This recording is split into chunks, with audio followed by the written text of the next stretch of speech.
আসসালামু আলাইকুম। আমি নাসরিন আক্তার রিঙ্কু।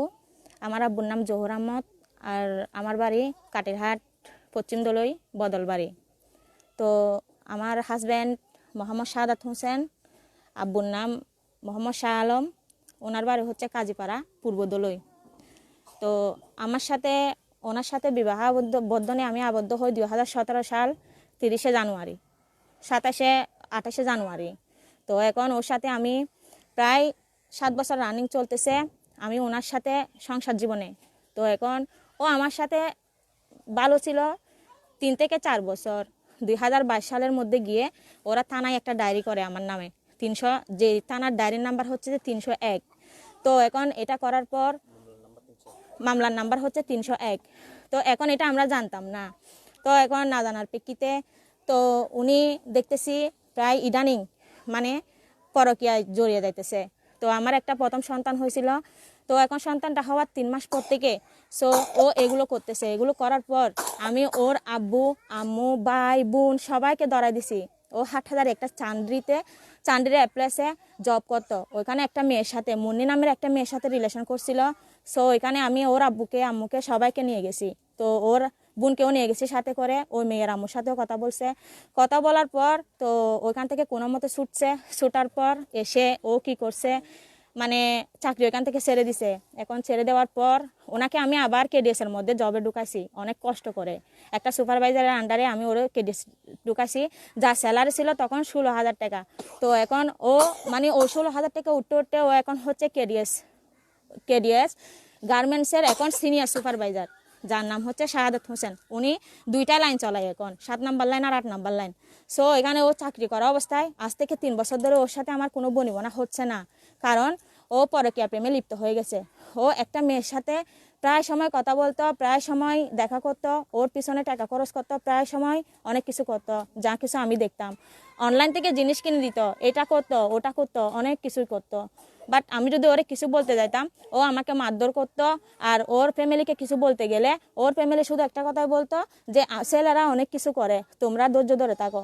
বাট এটা শুনে আমি আজকে 7 বছর রানিং চলতেছে, আমার 2টা বাচ্চা, ছোট ছোট 2টা বাচ্চা, আমি ওদেরকে নিয়ে মানে ওইখানে পড়ে আসছিলাম। এই মেয়েটা যখন মানে আমি কনসিভ হই, প্রেগনেন্সি হই, তখন ও 3 মাসের মাথায় আমাকে মানে মারধর করে। ওর বাবা ওর মা ওরা দুইজনে মিলে আমাকে মারধর করে। যখন আমাকে মারতে চাইছিল তখন আমি দৌড়াইয়া চলে গেছিলাম ওদের পিছনের মানে দরজা দিয়ে বের হয়ে ওদের বাড়ির লোকদের কাছে গেছি আমি। একটা হচ্ছে আলাউদ্দিন আঙ্কেলের ওয়াইফ, আর একটা হচ্ছে যে ওনার ভাইয়ের বউ, মানে যার নাম হচ্ছে জিনু কাপুর আম্মু। বাট ওনারা আমাকে ধরছে ওনারা আব্বুর হাত থেকে। তো ওনারা বলতেছে যে মানে আঞ্চলিক ভাষায় যেটা বলে আর কি, বদ্দা বদ্দা আপনি এটা কেন করতেছেন? এখন ওর শরীরে এখন অসুস্থ, ও হচ্ছে প্রেগনেন্সি। আপনি ওই মেয়েটা যদি এখানে যদি কিছু হয় তাহলে কিন্তু আমাদের দায় হবে। তারপরেও আমার শাশুড়ি আমাকে চুল ধরে টেনে নিয়ে আসছে, আমাকে এমনকি বাড়িও মারছে। আগে গড়ে আমার শাশুড়ি আমাকে পেটে লাথি মারছে, বলতেছে যে তোর পেটের বাচ্চাটা আমার ছেলের না, ওইটা তুই কোন লোকের থেকে নিছ সেটা তুই জানোস, এটা বলছে। তো বলার পর ওর বোনও বলছে আমাকে কয়েকবার, বলে যে আমার এই সন্তানটা আমার ভাইয়ের না, এটা কোত্থেকে নিছ সেটা তুই জানোস। তারপর এর প্রেক্ষিতে উনি আমার সাথে মানে মারধর করে। ওই দিন রাত্রিবেলায় আমি কি করছি, কামাল বাবুর আন্ডারে যাই, কামাল বাবুকে বলি যে দেখেন কামাল বাবু, ওরা এখন আমাকে মারতেছে।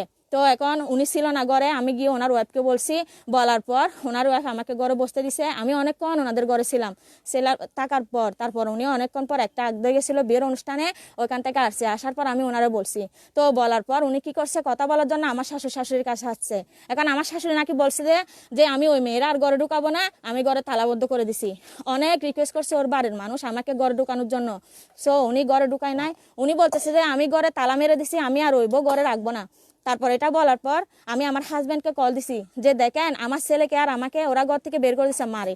তারপর আমার হাজব্যান্ড আমাকে বলে যে তুই তোর ছেলেকে নিয়ে এখান থেকে চলে যা, তোর কোনো কথা আমি শুনতে চাই না, আমি না আসার আগে যেন তুই আমার ঘরের সামনে থেকে পর্যন্ত চলে যাস, এটা বলছে। বলার পর আমি বসে থাকছি কামাল বাবুদের ঘরে গিয়ে। এখন কামাল বাবু যখন আসছে আমি কামাল বাবুকে বলছি যে বাবু দেখেন আমার এই সমস্যা, এখন ওরা আমাকে মারতেছে, আমি এখন আপনাদের কাছে দ্বারস্থ হয়েছি, এখন আপনারা কি করবেন এটা। তো উনি বলে যে আচ্ছা ঠিক আছে, আমি কথা বলে আসি তোমার শাশুড়ির কাছে গিয়ে। তো এখন কথা বলছে, কথা বলার পর উনি ওদের মধ্যে দুজনের মধ্যে কি হয়েছে আমি সেটা জানি না, কথা বলছে কিনা। উনি আমাকে গিয়ে বলতেছে ওনাদের ঘরে, আমি তখন ওনাদের ঘরে বসেছিলাম, তখন উনি বলতেছে যে বোমা যাও গিয়ে তুমি ঘরে যাও, আমি কথা বলে আসছি, তো কালকে মেম্বার চেয়ারম্যানে যেটা করে ওটা নিয়ে মানে বসবো আমরা। তো এটা বলার প্রেক্ষিতে আমি ঘরে চলে গেছি। চলে যাওয়ার পর ওনারা দরজা খুলে দিছে, আমি ঘরে রুমে বসেছিলাম। তো বসে থাকার পর তারপর আমি ভাতও খাই নাই, কিছু খাই নাই, না খাওয়ার প্রেক্ষিতে আমি ঘুমাই গেছি আমার ছেলেটাকে নিয়ে। তখন আমি প্রেগনেন্সি ছিলাম, অনেক অসুস্থ ছিলাম। তারপর ওরা আমাকে তার মধ্যে মারছে, তো খারাপ রাখছিল বিদায় আমি শুয়েছিলাম। এখন শুয়ে থাকার পর এখন আমার স্বামী আসছে রাত 9টা নাকি 10টা বাজে। তো এসে আমাকে বলে যে মানে এ কাপড় গুছ ঘর, তোর কাপড় চোপড় যা আছে সব কিলো গুছা। তো আমি বলতেছি কেন? বলে যে তুই তোর বাপের বাড়িতে থাকবি, আমি বাসা নিব। তো বলে যে তুই যা খরচ লাগে আমি সব কিছু দিব, আমি তোর আব্বুর সাথে কথা বলছি। তারপর আমার মোবাইলে চার্জ ছিল না, কিছু ছিল না, ও চার্জারটা নিয়ে গেছে সামনের রুমে। আমি আমার আব্বুর সাথে আর কোনো কথা বলতে পারি নাই। তো এখন ও আমাকে কাপড় চোপড় নিতে বলছে, আমি নিয়ে নিছি। রাত 12টা পর্যন্ত বসে বসে আমি কাপড় চোপড় গুছাইছি। ও আমার সাথে ওদের রুমে থাকে নাই, ও আমার ছেলেটাকে নিয়ে গেছে, আমার থেকে ও ছেলেটাকে নিয়ে ও কি করছে সামনের রুমে চলে গেছে, সামনের রুমে গিয়ে থাকছে। তো ওর মা ওরে জিজ্ঞেস করতেছে তুই কই নিয়ে যাস, বলে যে ওর বাপের বাড়ি পাঠাই দিব। তো এটা বলার পর ওরা কি বলছে, মা ছেলের মধ্যে মনে হয় অনেক কিছু কথাবার্তা হয়েছে, ওরা মানে অনেক কিছু করছে, করার পর আমাকে নিয়ে আসছে। তো আমি যখন সকালবেলা চলে আসতেছি, আমার শাশুড়ি কামাল বাবুর ওয়াইফ, মানে কামাল মাস্টারের ওয়াইফ আর কি, যেটা আছে ওদের বাড়ির সর্দার, ওনার ওয়াইফ, আর একটা হচ্ছে যে মানে বাড়িতে বলে আর কি বাপু ভাইয়ের দাদু বলে, যে আমরা ওনাকে দাদি বলে সম্বোধনা করি। তো ওনাকেও ডাকছে। তো ডাকার পর উনি বলতেছে যে মানে দেখো আমার ছেলের জিনিসপত্র সব কিছু নিয়ে চলে যাইতেছে, ও এখন মানে ও এখানে কিছু রাখতেছে না, দেখো কি নিয়ে যাইতেছে। তখন ওরা দুইজন আসছে আমার কাছে, বলে তুমি কি চলে যাবা? তো আমি এখন ওদেরকে বলছি যে হ্যাঁ আমি চলে যাবো। যেখানে আমার স্বামী আমাকে বলতেছে যে আমার খরচ দিবে, আমাকে এখানে থাকতে দিবে না, ও আমার স্বামী যেখানে বলছে আমি সেখানে চলে যাইতেছি। তো এখন ওনারা বলে ঠিক আছে, ওর স্বামী যখন বলতেছে তাহলে ও চলে যাবে, তাতে আমাদের কি। তো আমার হাজব্যান্ড একটা কথা বলছে ওর মাকে, বলতেছে যে ওকে আমি নিয়ে যাইতেছি, তুমি কেন এত কথা বলতেছো? তো এটা বলার পর আমি আর কিছু বলি নাই। তো আমি যখন গাড়িতে যখন সামানগুলা জিনিসপত্রগুলা ওর বাগিনাকে ডাকছে ফোন করে, নাম হচ্ছে যে আরপাত, ওনাকে ডাকছে। তো ওনাকে ডাকার পর ওকে তুলছে। তারপর ওর আর একটা চাচাতো ভাই ছিল, নাম হচ্ছে যে রিয়াদ হোসেন, বাট এমনি বাড়িতে ডাকে বাবু, ওর সাথে কেডিএস গার্মেন্টসে জব করে 7 তলায়। তো ওকে সহ ডাকছে, ডাকার পর একটা সিএনজি ডাকছে। ওই যে ওই লাইনে গাড়ি চালায় একটা সিএনজি ড্রাইভার আছে বুট্টু আঙ্কেল বলে, ওনাকে ডাকছে। তো ওনাকে ডাকার পর আমি ওইখানে ওই দিক থেকে ওদের পিছন দিয়ে আমার জিনিসপত্রগুলো গাড়িতে তুলে এনে আমাকে কাটেরহাট বাজারে নামাই দিছে, মানে গাড়িতে করে ও কাটেরহাট বাজারে নামে গেছে চাকরিতে যাওয়ার জন্য। ওই দিন শুক্রবার ছিল। তো এখন আমার আব্বুকে নাকি কল করে আমাকে বলে যে আমি তোমার আব্বুকে কল দিছি। এখন আমি ঘরে এসে বলতেছি যে আব্বু তোমাকে নাকি কল দিছে, বলে যে না আমাকে তো কিছু বলে নাই, তুমি এখন কেন আসছো? তো ওইটা বলার পর আমি বলি যে কেন, তুমি নাকি বলছো আমার নিয়ে আসার জন্য? বলে যে না আমি তো মেম্বার চেয়ারম্যানকে নিয়ে যাইতাম। তো এটা বলার পর ও কি করছে, মেম্বার চেয়ারম্যান ডাকার আগে আমাকে গাড়ি ভর্তি করে আমার কাপড় সুপড় সব কিছু দিয়ে ও আমাকে কেন পাঠাই দিছে। তো এইসব ঘটনার সাথে প্রতিনিয়ত যতবার এই ঝগড়া সালিশ হয়েছে সব কিছুতে কিন্তু মহিলা, ওদের 4 নং ওয়ার্ডের মহিলা মেম্বার ছিল, ওই মহিলা মেম্বারের কথা ওরা কোনো দামই দেয় না, কোনো পাত্তাও দেয় না। কিন্তু উনি একটা মেয়ে হয়ে আমার পক্ষ নিয়ে অনেকবার ওদেরকে বুঝাইছে, কিন্তু বোঝানোর পরও ওরা কিন্তু এটা নিয়ে কোনো কিছু করতেছে না। তো না করার ভিত্তিতে এক পর্যায়ে ও কি করছে, আমাকে কেন মানে পাঠাই দিছে আমাদের বাড়িতে। তো এখান থেকে আর নিয়ে যায় না। আমার মেয়েটা তখন প্রেগনেন্টে ছিলাম আমি 3 মাস। তো 3 মাস থাকার পর মানে ও আমাকে দেখতেও আসে নাই, ওদের ফ্যামিলি থেকে কেউ আসে নাই, কিচ্ছু দেয় নাই। ও শুধুমাত্র 3,000 টাকা করে দিত। একবার দিয়েছিল আমার আব্বুর হাতে 3,000 টাকা, 2,000, 3,000, 6,000 টাকা দিছিল আমার আব্বুর হাতে। এখন ও বলতেছে আমার আব্বু নাকি মিথ্যা কথা বলে, ওই জন্য ও 3,000 টাকা করে দিছিল ইউনিয়ন পোস্ট অফিসে, মানে পোস্ট অফিসে করে আর কি। তো বলার পর 3,000 করে দিছে। এখন আপনারা দেখেন আমি একজন হচ্ছে প্রেগনেন্ট, একটা যদি আমি ডাক্তার দেখাতে যাই, আমি গাইনি বিভাগের, তাহলে একটা গাইনি বিভাগের একটা ডাক্তারের ভিজিট আছে 500 টাকা। আর আমার ওষুধ খরচ তো হয়, তাহলে এখানে আমরা ছেলে মেয়ে 2জন, মা আর ছেলে, ওর আমরা দুইজনের জন্য ও 3,000 টাকা করে দিত কোন দিন আরো মানে মাসের 14 থেকে 15 তারিখ হয়ে যেত, অর্ধেক হয়ে যেত, তখন দিত ও টাকা। তো ও কোনো কথাই বলতো না, কিছু বলতো না। বাট আমার ছেলের সাথে শুধু কথা বলতো, কল দিলে আমার সাথে শুধু ঝগড়া করতো, কোনোদিনও আমার সাথে ভালো কথা বলে নাই। আপনারা দেখেন একটা মেয়ে যখন প্রেগনেন্সি হয় তখন কিন্তু ওর মনটা অনেক ছোট থাকে, যে ও মৃত্যুর জন্য সবসময় সর্বদাই প্রস্তুত থাকে। কিন্তু তখন আমি আমার হাজব্যান্ডের কিংবা আমার শ্বশুরবাড়ির কারো কোনো মানে সাপোর্টটা পাই নাই। বাট 9 মাস যখন হয়ে গেছে, হয়ে যাবার পর আমি কি করছি, যেদিন আমার মানে পেনের ব্যথা উঠে আমি আমার হাজব্যান্ডকে কল দিছি, আমি বলি যে দেখেন আমার এরকম খারাপ লাগতেছে। তখন উনি চাকরিতে যায় নাই। তখন আমি ওনারে বলতেছি যে আমার এরকম খারাপ লাগতেছে, আপনি আসেন। তখন উনি বলে যে তুই মরলে মরে যা, আমার কিছু আসে যায় না। তারপর ও কি করছে, মোবাইলটা বন্ধ করে দিছে। বন্ধ করে দেওয়ার পর আমি আমার বাসুরকে কল দিছি যে ভাইয়া আমার খারাপ লাগতেছে, আমাকে এখন আপনার ভাইকে আমি কল দিছি, আপনার ভাই কি করছে আমার মোবাইলটা বন্ধ করে দিছে নাম্বারটা। তো উনি কি করছে, আচ্ছা ঠিক আছে আমি আম্মুকে কল দিয়ে তারপর বলতেছি। তো উনি মনে হয় আমার শাশুড়িকে কল দিছে, কল দেওয়ার পর মনে হয় বলছে। তো বলার পর ও আসে নাই। তারপর ওর বোনকে বলছি, বলে যে ওরা নাকি কোন মেডিকেলে নিয়ে যাবে বলার জন্য, তারপর ওরা যাবে তারপর বলার জন্য। তারপর আমার আব্বু কি করছে, এখানে আমাকে 7টার দিকে মেডিকেলে, 7:30টার দিকে এখান থেকে রওনা হয়ে আমি 8টার দিকে আমি ওইখানে মেডিকেলে গিয়ে পৌঁছাই। তো 8:30টায় আমাকে মেডিকেলে ভর্তি করে, 9টার দিকে আমার মেয়েটা জন্ম হয়। কিন্তু তখনও ওরা আমাকে ওইখানে মেডিকেলে দেখতে যায় না, ওরা আমাকে মেডিকেলে দেখতে গিয়েছিল শুধুমাত্র 10টার দিকে। আর আমার হাজব্যান্ডকে আমি তখনও কল দিছি, বলতেছে আপনি আসবেন না আপনার মেয়েকে দেখতে, তখন ও বলে যে না আমি আসবো না। তারপর আমি আমার শাশুড়িকেও কল দিছি, আমার শাশুড়কেও কল দিছি, সবাইকে কল দিছি, সবাইকে বলতেছি যে আপনারা আপনার নাতনিকে দেখতে আসেন। আমার শাশুড়ও আসে নাই, আমার শাশুড়িও আসে নাই, শুধু আসছিল আমার ননস আর আমার ননসের জামাই, ওরা আসছিল শুধু, ওরা এসেও কিছু বলে নাই। তো আমি ওনাদেরকে বলছি যে এখানে যে টাকাগুলো খরচ হয়েছে এগুলো কি দিবেন না আপনারা? তো ওরা বলতেছে যে ও এখন টাকা পায় না, ও টাকা পেলে দিবে। তো আমার ডেলিভারিটা হয়ে গেছে, আমাকে 4টার দিকে লিস্ট দিয়ে দিছে, আমার আব্বু টাকা পয়সা সব কিছু দিছে, দেওয়ার পর ওইখান থেকে আমাকে ছেড়ে দিছে 4টার দিকে।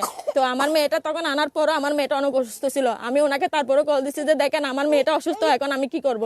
তো ও বলে যে তোর মেয়ে তুই কি করবি সেটা তুই জানোস, এখন কেউ আসতেছে না।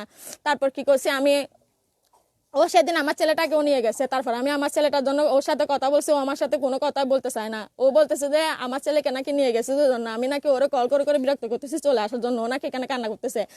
তারপর ও এটা বলার প্রেক্ষিতে যায় নাই, ও গেছে 11টা বাজে গেছে। যাওয়ার পর ও আমার সাথে একটা কথাও বলে নাই, আমাকে মানে দেখেও নাই। ও আমার মেয়েকে মানে এরকম করে হাতে একটু করে এরকম করে সিমটি কাটছে, সিমটি কাটার পর মানে ও আমার মেয়েকে কুলেও নেয় নাই, ও এখান থেকে চলে আসার পর ওর বোনেরা শুধু 2টা কাপড় নিয়ে গেছে আমার আমার মেয়েটার জন্য, হাতে করে 2টা চেন্ডু গেঞ্জি নিয়েছে আর 2টা কাপড় নিয়ে গেছে, আর কিছু নেয় নাই। তো এটা নেওয়ার পর ওরা চলে আসার পর আর কেউ যায় নাই।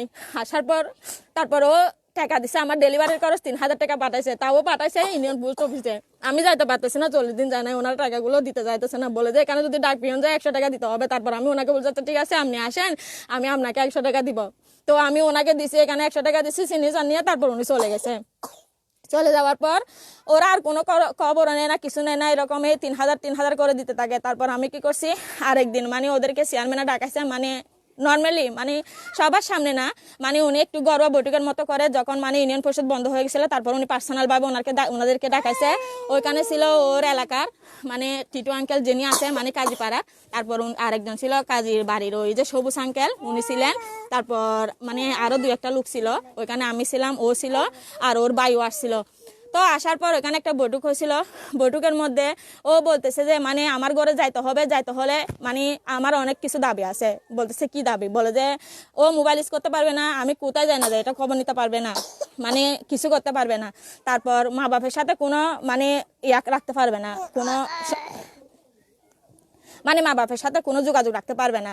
তো আমি বলছি যে না আমি ওইরকম যাবো না। তো এখন যাবো না বলছে, আমি চলে আসছি ওইখান থেকে, অফিস থেকে বের হয়ে ও নিবে না বলে সোজা চলে গেছে বাড়িতে। ও বলতেছে আমি একাই যাবো, আমি একাই 100, আমার সাথে কেউ যেতে হবে না।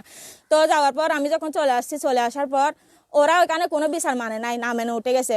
উঠে যাওয়ার পর উনি মানে হাঁটার পর ও গরম গরম কথা বলছে, কথা বলার পর এক পর্যায়ে ওর সাথে আমার ভাইদের সাথে মানে লেগে দেওয়ার সময় হচ্ছে। ও কি করছে, এটা দেখানোর জন্য সিসি ক্যামেরা সামনে আসার পরও ওর ভাই বোন মা সবাইকে গিয়ে বলছে যে আমার আব্বু আম্মু নাকি ওকে নাকি মারছে, আমার আব্বু আর আমার ভাইয়েরা সবাই মিলে নাকি ওকে নাকি মারতে চাইছে। ওর বোন আমাকে প্রতিনিয়ত ওই কুটাটা দেয়। তারপরও আমি কি করছি, এর পরের দিন মানে আমার আম্মু আমাকে বুঝাইতেছে যে দেখ 2টা সন্তানের জীবন তুই নষ্ট করিস না, তুই চলে যা, ও আসলে আসুক না আসলে নাই। তারপর আমি কি করছি, চলে গেছি এর পরের দিন। তো আমি যখন গেছি তখন আমার শাশুড়ি ঘরের দরজা আমাকে খুলে দিছে, ও আমাকে ঘরে ঢুকাছে, খুলে দিছে। তারপর আমার ছেলে ঘরে ঢুকে ও দাদিকে বলতেছে যে দাদুমণি দেখেন আমাকে আর আমার বোনকে আর আমার আম্মুকে আপনারা বের করে দিয়ান না, আমার আব্বুকে একটু বুঝাই বলেন। মানে ও কান্না করতেছে, আমরা যাব না ওখানে।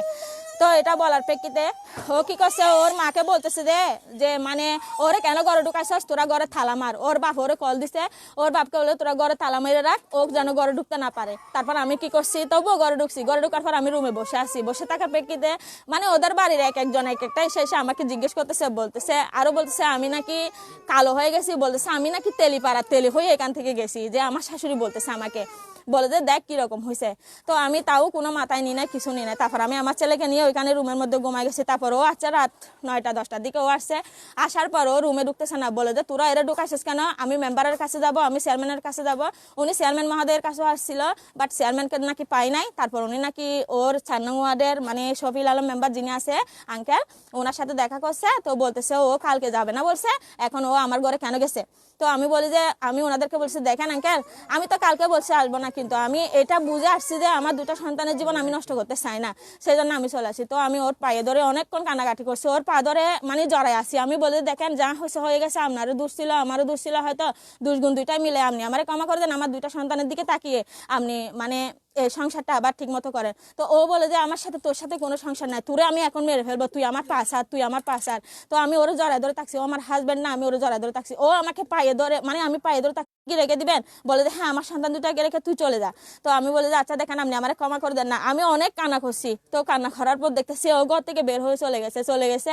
তো বাইরের মানুষ ওর বাড়ির সামনে, ও সবার সামনে বলতেছে আমি আবার বিয়ে করবো, আমি এর নিয়ে সংসার করবো না। ও 10 বছর পরে থাকলে আমি এর নিয়ে ওকে জড়া আছে, ওর ভাইয়ে কল করতেছে, সবাই কল করতেছে। তো কল করার পর ও বলতেছে আমি ঘরে যাবো না, ঘরে আসবো না। তো ওরা মুখ কান্না। তারপর তারপর এক পর্যায়ে আমি শুনতে পাচ্ছি যে ও নাকি ওর বোনের বাসা ছিল, ওখান থেকে মানে ও সকালে চাকরিতে গেছে। তো এর পরের দিন আসে নাই। ও বলছে যে ওখানে কক্সবাজারে থেকে গেছে, এখান থেকে অফিস করছে, কিন্তু ওদের অফিস শুক্রবারে বন্ধ ছিল, সবাই বাড়িতে ছিল, ও নাকি অফিস করছে। ওর মাকে জিজ্ঞেস করতেছি যে মা আপনার ছেলে কি আসবে না? বলে যে ও অফিসে ঢুকে গেছে, ও কক্সবাজার থেকে এসে অফিস করবে, কিন্তু ওদের অফিস সেদিন বন্ধ ছিল। ও প্রায় সময় এরকম কথা বলতো। রোজার মাসেও একটা মাসও আমাদের সাথে মানে করে নাই, ইফতার করে নাই, হয়তো দুই একটা রোজা করছে, ও করে নাই। কিন্তু ওর ছুটি হয়ে যেত 4টার দিকে, সবাই চলে আসতো, ওর যে কাজিনরা করতো আর কি, চাচাতো ভাইরা করতো, ওরা সবাই চলে আসতো, কিন্তু ও আসতো কিছু বলতাম না। আমার 2টা সন্তানের দিকে তাকিয়ে আমি 9 মাস ওইখানে পড়ে থাকছি। তো পড়ে থাকার পর এক পর্যায়ে ওদের বাড়িতে তখন মানে মিলাদুন্নবী হচ্ছিল, যে এই সামনের মিলাদুন্নবী যেটা হচ্ছিল আর কি। তো এটা হচ্ছিল, এটা হওয়ার পর আমার বাসুর আসছিল, আমার মানে যারা আসতে পারে। তো এটা বলার পর আমি ওদের জন্য মানে ভাত তরকারি করে আমি মানে করতেছি, ব্যাক করতেছি। তো গরম গরম করে কথা বলতেছে। তো বলার পর আমি কি হচ্ছে এক পর্যায়ে তো ও ওই মানে ওর বোনের বাসায় নিয়ে গেছে ওইগুলা। ও এর আগে এখন এটা বলার পর ও নাকি ওর বোনের বাসায় যায়, ওইখানে গিয়ে ওই মেয়েটার সাথে, যে মেয়েটার নাম হচ্ছে শারমিন আক্তার, ওই মেয়েটার সাথে ও মানে ওর বোনকে বলছে কথা বলার জন্য, যে বলে যে আমি ওই মেয়েটাকে বিয়ে করব। তো এখন ওই মেয়েটা আমাকে সব কিছু মানে প্রমাণ, ওর সাথে কথা বলতেছে, এদিকে আমার সাথেও কথা বলতেছে। তো ওই বলার পর ও সব কিছু দিছে, ওই মেয়েটারে সব কিছু বলতেছে। যে আমার মানে ননদ জিজ্ঞেস করতেছে যে তোমার বাড়ি কোথায়, তোমরা কয় ভাই কয় বোন, এটা বলে নাকি কেটে দিছে। কেটে দেওয়ার পর আর কোনো কথা বলে নাই। তারপর উনি ঘরে ভাত খাইতেছে না, মানে আসতেছে না, মানে পরে তাকে মানে আমার এই বাচ্চাটাকে তেমন মানে ও ঠিক করে দেখতেছে না। তো আমি এখন এটা বলার পর কি করছি, তো আমি আমার শাশুড়িকে জানাইছি যে দেখেন আপনার ছেলে নাকি এরকম করতেছে, তো এখন উনি নাকি বিয়ে করবে, সরাসরি বলে দিছে ওর বোনকে। তো এখন ঘর থেকে যদি অনুমতি না দেয় তাহলে ও মরে যাবে, মানে এটা করবে ওটা করবে ওটা বলছে।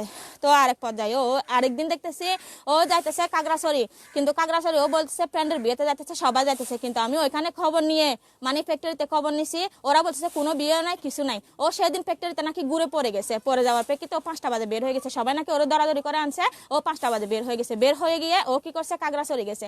কাগড়াছড়ি যাওয়ার পর এখন ওখান থেকে মানে ওরা আমাকে কল করছে যে আম্মু আমরা বিয়েতে চলে যাচ্ছি, আমাদের গাড়ি ছেড়ে দিছে। তখন ওনার আম্মু ছিল, ওদের পাশে একটা ঘর আছে যেটা আবু তাহের মানে মোহাম্মদ আবু তাহেরের ঘর। আমি ওনার ছেলেকে মামুন ভাইয়া বলে রাখি, মামুন ভাইয়াদের ঘরে ছিল আর কি। তো উনি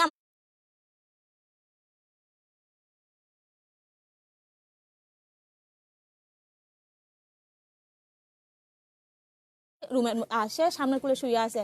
তো শুয়ে থাকার পর ও ব্যাগের মধ্যে করে কি আনছে না আনছে ওটা তো আমি জানি না। তো আমি যখন ঘর ঝাড়ু দিতে গেছি তখন আমি ব্যাগের মধ্যে ওর একটা জিনিস পাইছি, যে জিনিসগুলোর জন্য ও আমারে কি করছে মানে এমন ভাবে ওর মাকে বলে যে এই মা মা বলে যে কি হয়েছে, নিয়ে গিয়ে উনি ওনার ছেলেকে দিয়ে দেয়। ছেলে ওইগুলা নিয়ে গিয়ে হাতের নখ আর মেয়েদের মানে উন্না কাটা আর হচ্ছে যে মাথার চুল।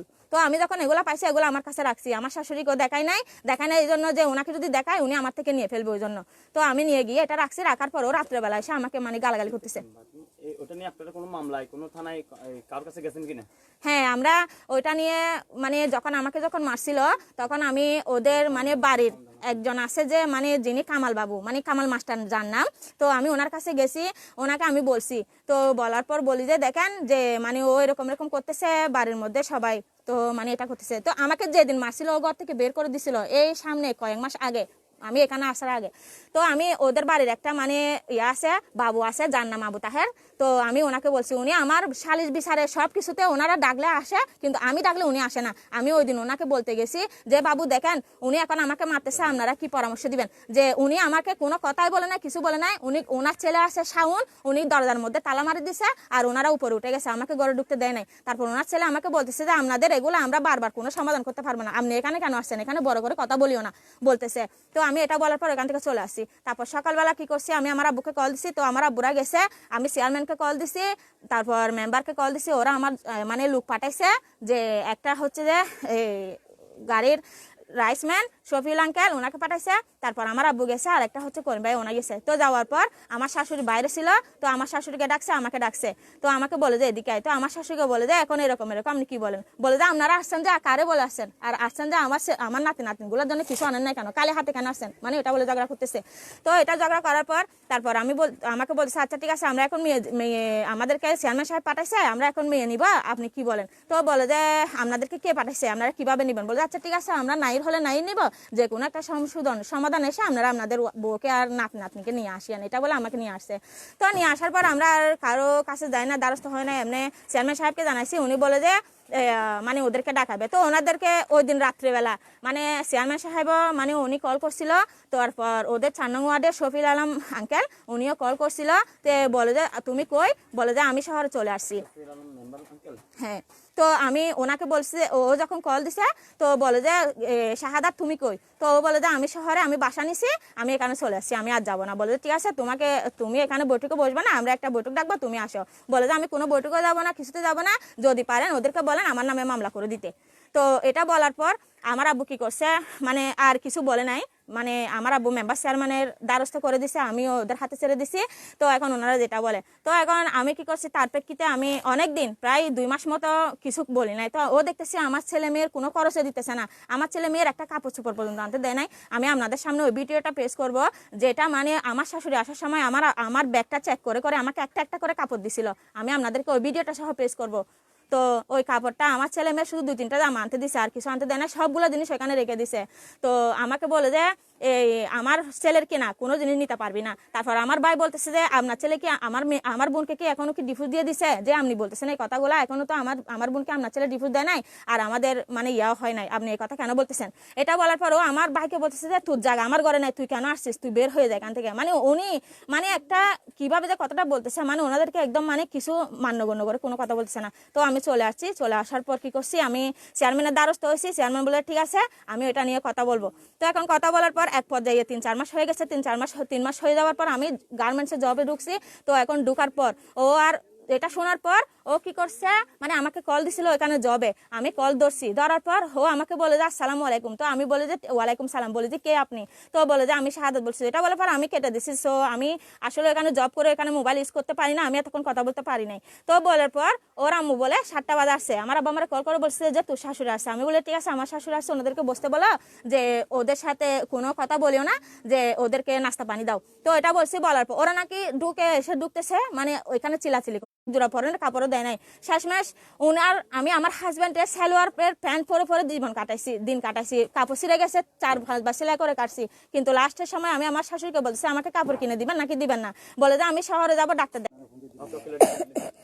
এখন ওনাকে বলছি আমি আমাকে কি কাপড় কিনে দিবেন নাকি আমি এরকম বিভস্ত হয়ে যাব।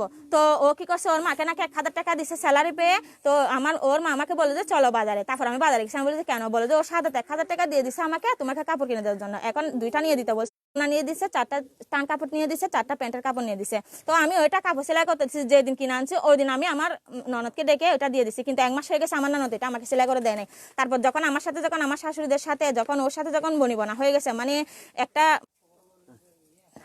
তো এখন এটা বলার পর ওরা কি করছে, আমি যখন চলে আসছি, চলে আসার পর ওরা আবার দেখতেছি বৈঠক আসছে। আমি গার্মেন্টসে ঢোকার পর ওরা মানে চেয়ারম্যানকে এসে বলে গেছে, মেম্বারকে এসে বলে গেছে, যে বলে যে আমরা একটা বৈঠক বসবো, এখন আপনারা কি বলেন।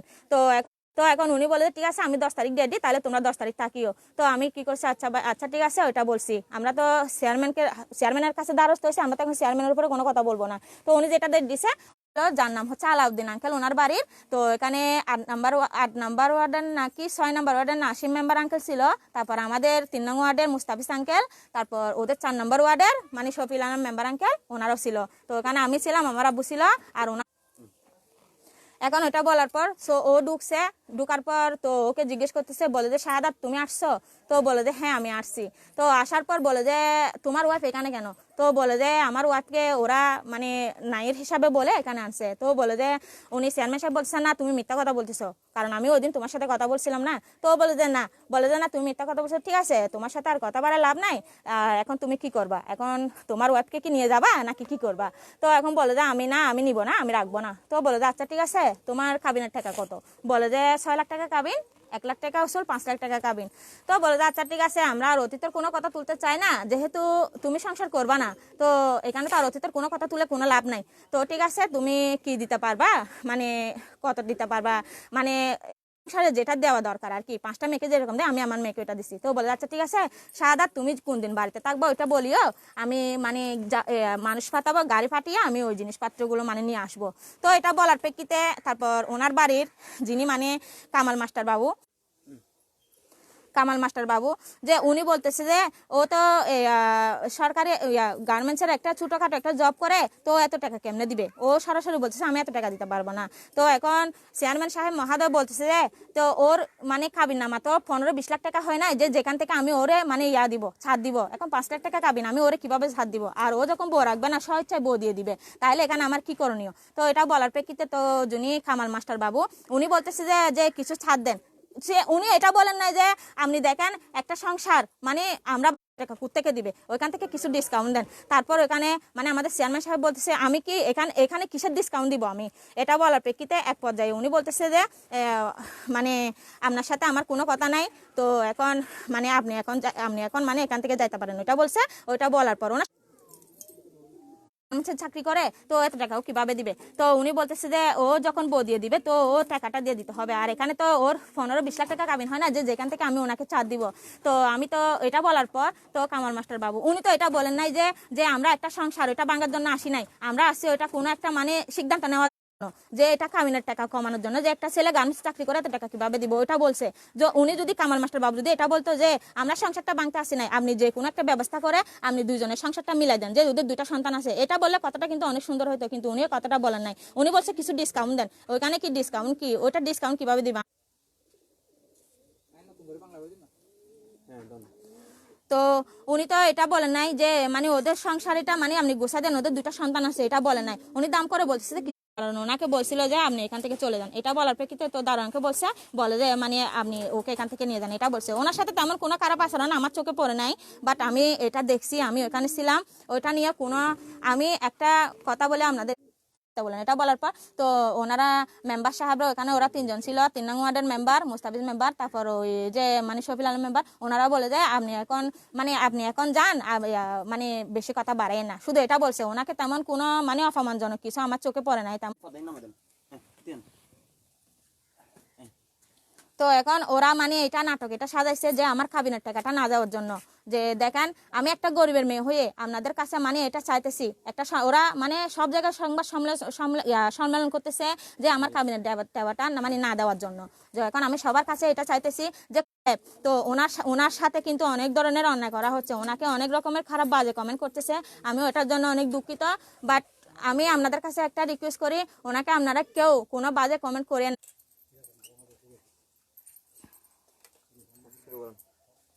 মানে চেয়ারম্যান সাহেবকে জড়িয়ে যেগুলো ওরা অভিযোগ করতেছে সবগুলো হচ্ছে মিথ্যা, আর ওনাকে হয়রানি করার জন্য এগুলো সাজাইছে, আর আমার কাবিনের টাকাটা না যাওয়ার জন্য। আপনাদের কাছে আমি এটাই বিচার চাই যে ওরা এমন করতেছে, শুধু আমার হাজব্যান্ড আর আমার হাজব্যান্ডের মানে পরিবারের লোকেরা, ওর বোন আর ওর ভাই আর ওর মা ওর বাবা, ওরা সবকিছু করতেছে শুধু আমার কাবিনের টাকাটা না দেওয়ার জন্য। আর সবকিছু মানে আমি আপনাদের কাছে একটাই শুধু বিচার চাই, শুধু এটা, ওরা যাতে আমার কাবিনের টাকা আর আমার জিনিসপত্রগুলো না দিয়ে কোথাও যাইতে না পারে। ও আমার 2টা সন্তানের দিকে পর্যন্ত তাকায় নাই, যে ও আমাকে ডিভোর্স লেটারটা পাঠাই দিছিল আজ 14 ফেব্রুয়ারি মানে দুপুরে 11টার দিকে ওইটা পোস্ট অফিসে এসে জমা হয় যে এটা অ্যাকসেপ্ট করছিল আমার আব্বু, একটা চেয়ারম্যান সাহেবের কাছে গেছে আর একটা হচ্ছে আমার আব্বুর কাছে এসে পড়ছে। তো এখন ও এটা সরাসরি ওখানে গিয়ে মানে ডিভোর্সনামা পাঠিয়ে দিচ্ছে। আমার 2টা সন্তানের মানে কোনো খবর পর্যন্ত ও নিতেছে না আর টাকা পয়সাও দিতেছে না, যার কারণে আমি এখন গার্মেন্টসে চাকরি করি আমার 2টা সন্তানের জন্য। আমি এখন আপনাদের কাছে শুধু একটা রিকোয়েস্ট করব যে এরকম যেন কোনো মেয়ের সাথে না হয়। আর মানে যেটা মানে চেয়ারম্যান সাহেবের সাথে ঘটতেছে মানে বাজে বাজে খারাপ আচরণ কমেন্ট করতেছেন, মানে আমি ওইটা সবাইরে বলতেছি যে ওনার সাথে ওরকম কোনো খারাপ ব্যবহার করেন না। ওনার জন্য সবকিছু নাটক সাজাতেছে, ওরা শুধু নাটকগুলো সাজাইছে আমার কাবিনের টাকাটা না দেওয়ার জন্য। আর আমার কাবিনের টাকা হচ্ছে 6 লাখ টাকা, 1 লাখ টাকা উসুল, 5 লাখ টাকা কাবিন, এটা না দেওয়ার জন্য ওনারা এটা করতেছে। সো আমি আপনাদের কাছে শুধু একটা রিকোয়েস্ট করব, আমার 2টা সন্তানের মানে ও কোনো কিছু ইয়া করতেছে না, 2টা সন্তানের দিকে কোনো তাকাচ্ছে না, ও পরকীয়া প্রেমে পড়ে একটা মেয়ের জন্য ও আজকে 7টা বছরের সংসার মানে ও ভেঙে দিছে। এখন আপনাদের কাছে শুধু একটা রিকোয়েস্ট করব, এটার বিচার চাই আমি। আপনারা যদি পারেন এটা সুস্থ বিচার করে আমার যতটুকু প্রাপ্য ততটুকু মানে আমাকে আদায় করে দেওয়ার জন্য আপনারা সাহায্য করবেন। আমি এতটুকু বলতে চাই, আর কিছু বলতে চাই না। আর চেয়ারম্যান সাহেবকে নিয়ে যতগুলো হয়েছে সবকিছু হচ্ছে বানোয়াট। যেখানে আমি উপস্থিত ছিলাম নিজে একজন, যেটা যেহেতু কেন্দ্র করে হয়েছে আমাকে নিয়ে, আমি ওইখানেই ছিলাম। আপনারা আমার লাইভটা দেখেন আর আমার লাইভটা দেখে সম্পূর্ণ কথাগুলো শুনে তারপর আপনারা চেয়ারম্যান সাহেবকে নিয়ে কথা বলবেন। উনি একজন অনেক ভালো, মানে ওনার কোনো তুলনায় হয় না। আমি অনেক মানুষ দেখছি কিন্তু ওনার মতো কোনো মানুষ দেখি নাই, বাট উনি একজন জনগণের মানে গরিব দুঃখী মানুষের পাশেই থাকেন উনি। ওনার সাথে এগুলো বলা কিন্তু ঠিক না। আমি আসলে আপনাদের কাছে একটা রিকোয়েস্ট করতেছি, আপনারা ওনাকে নিয়ে কোনো খারাপ কিংবা বাজে কমেন্ট করিয়েন না। আমি আপনাদের কাছে হাত জোর করে বলতেছি, উনি হচ্ছে অনেক ভালো একটা মানুষ যে বিগত 2বার চেয়ারম্যান হয়েছে, কিন্তু কোনোদিন ওনাকে কেউ কোনো খারাপ কিছু বলতে পারে নাই। আজ শুধুমাত্র আমার এই মানে এইটার জন্য আজকে এই কথাটা মানে ওনাকে শুনতে হচ্ছে। আমি আপনাদের কাছে শুধু একটা রিকোয়েস্ট করব, ওনাকে যেন কেউ কোনো খারাপ বাজে আচরণ না করেন। আর যেই সিনি কামাল মাস্টার বাবু, উনি আমাকে অনেকবার বলেছিল যে আমি এখান থেকে থাকা অবস্থায় ওনাকে অনেকবার কল করছি যে বাবু ওরা এরকম বলতেছে, যে ও বলতেছে ও যদি তোমার কথা যদি না রাখে তাহলে তুমি মামলা দাও, কিন্তু আমি মামলাটা দিই নাই। যেহেতু কেন আমার স্বামী করতেছে কিন্তু ওর বাড়ির লোক তো কিছু করতেছে না, ওর বাড়ির একটা মান সম্মান চলে যাবে বিদায় আমি মামলা দিই নাই। কিন্তু উনি আমাকে 2-3বার বলছে যে ওদের নামে মামলা দাও, আমি আসি, কিন্তু আমি মামলাটা দিই নাই। কিন্তু ওনার কাছে আমি বিচারের জন্য গেছি, কিন্তু উনি কোনো কিছু করতে পারে নাই। শেষমেশ ওরা যখন ডাকছে উনি ইউনিয়ন পরিষদে এসে হাজির হয়েছে। ইউনিয়ন পরিষদে এসে হাজির হওয়ার ভিত্তিতে এই ঘটনাকে কেন্দ্র করে আজ এতটুকু পর্যন্ত করাইছে, যারা চেয়ারম্যানকে দোষারোপ করতেছে। তারপর আমি এমন কিছু প্রমাণ রাখছি যে আমার হাজব্যান্ড মানে মেয়েদেরকে নিয়ে ঘুরতেছে সরকার হাট, যেখানে শীতবস্ত্র মেলা চলতেছে ওইখানে। ওই ছবিগুলো আমি আপনাদের সামনে পেশ করব, ওই ছবিগুলো আপনারা দেখেন, দেখার পর আপনারাই বলবেন যে একটা পরকীয়া প্রেমের জন্য আজকে 7 বছরের সম্পর্ক উনি আমাকে ভেঙে দিচ্ছে। 2টা সন্তানের দিকে পর্যন্ত তাকায় নাই। উনি বৈঠক থেকে শেষমেশ উঠে গিয়ে মানে 10 তারিখে বৈঠক হয়েছে, 11 তারিখে গিয়ে উনি 11টার সময় গিয়ে ওইখানে মানে মামলাটা করে আসছে, মানে ডিভোর্স লেটার আমাকে পাঠিয়ে দিছে। এখন দেওয়ার পর ও বলতেছে আমাকে ও নাকি এখন মানে ওইটা ইয়া করতে চাই, আমাকে নিতে চাই, আমি নাকি এমনি ছেলে মেয়ে নিয়ে চলে যেতাম। এখন আপনারা বলেন এইটা এতটুকু পর্যন্ত ঘটনাটা ঘটিয়ে যাওয়ার পর এখন তো আর এটা সম্ভব না। আর ও যেগুলো করছে এগুলোর জন্য আমি আপনাদের কাছে মানে বিচার চাইতেছি। আপনারা এখন ও সরকার হাটে গিয়ে মেয়ে নিয়ে ঘুরতেছে, সবকিছু করতেছে, আমি ওই ছবিগুলো আপনাদের কাছে পেশ করব, আপনারা দেখেন। তো দেখার পর আপনারা আমাকে জানাইয়েন এটা। বাট আমি আর কিছু বলতে চাই না। আমি একটা মেয়ে হয়ে আপনাদের কাছে শুধু এটাই চাই যে ও যেন মানে আমার কাবিনের আমার ভরণ পোষণের দায়িত্বটা যেন আমার প্রাপ্যটা যেন ও যেন দিয়ে দেয়।